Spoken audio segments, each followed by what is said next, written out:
श्री राधे कृष्ण।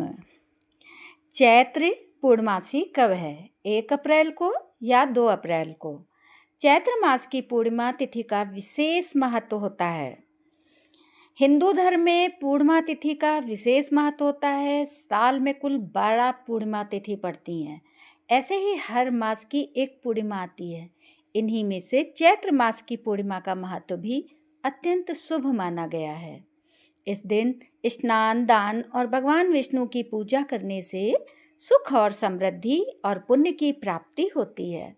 स्कंद पुराण और भविष्य पुराण के अनुसार चैत्र मास की पूर्णिमा तिथि को पवन पुत्र हनुमान का जन्म हुआ था।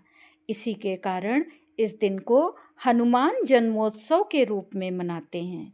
इस साल चैत्र पूर्णिमा की तिथि को लेकर काफ़ी असमंजस की स्थिति बनी हुई है।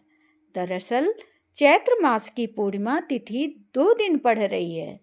आइए जानते हैं चैत्र पूर्णिमा का व्रत कब रखा जाएगा और इसके साथ ही इसका धार्मिक महत्व क्या है।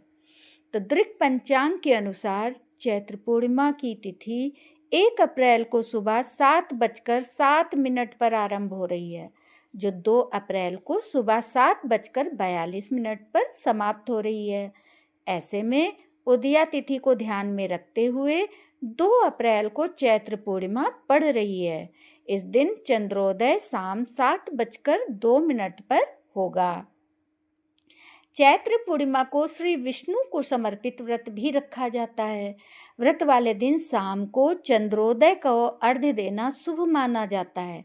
ऐसे में जो जातक पूर्णिमा तिथि को व्रत रखते हैं उनको 1 अप्रैल को रहना होगा, क्योंकि 1 अप्रैल को उनको शाम को चंद्रमा पूर्णमासी वाले ही डेट में मिल जाएगा और 2 तारीख को सुबह 7 बजे पूर्णमासी समाप्त हो रही है। इसलिए जो लोग स्नान दान करेंगे वो लोग 2 अप्रैल को करेंगे। जिनको व्रत रखना है, चंद्रमा को अर्घ्य देना होगा, वो लोग पूर्णमासी का व्रत 1 अप्रैल को रखेंगे। तो जो लोग पूर्णिमा का उपवास कर रहे हैं उनके लिए चंद्रोदय 6:11 पर होगा। शास्त्रों के अनुसार चैत्र पूर्णिमा के दिन भगवान हनुमान का जन्म हुआ था।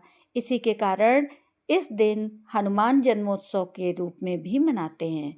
इस दिन सुंदरकांड, हनुमान चालीसा का पाठ करने से शुभ फल की प्राप्ति होती है। तो ये थी हमारी जानकारी। अच्छा, अब आपको ये भी बता दें कि चैत्र पूर्णिमा का महत्व किस लिए है। तो चैत्र पूर्णिमा के महत्व के बारे में भविष्य पुराण और पद्म पुराण आदि ग्रंथों में विस्तार से देखने को मिलता है।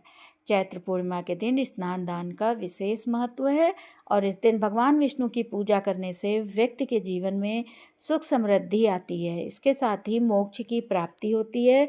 इसके साथ ही पूर्णिमा के दिन चंद्रमा को अर्घ्य देने से कुंडली में इनकी स्थिति अच्छी होती है और चंद्र दोष भी दूर होता है। तो जो लोग चंद्रमा की पूजा करेंगे वो लोग 1 अप्रैल को व्रत रखेंगे और जो पूर्णिमा तिथि है, जो स्नान दान करना है, वो 2 अप्रैल को उदया तिथि के हिसाब से है। तो राधे राधे। आपको मेरी ये जानकारी कैसी लगी हमें कमेंट करके अवश्य बताइएगा और मेरे चैनल को सब्सक्राइब भी करिएगा। धन्यवाद दोस्तों।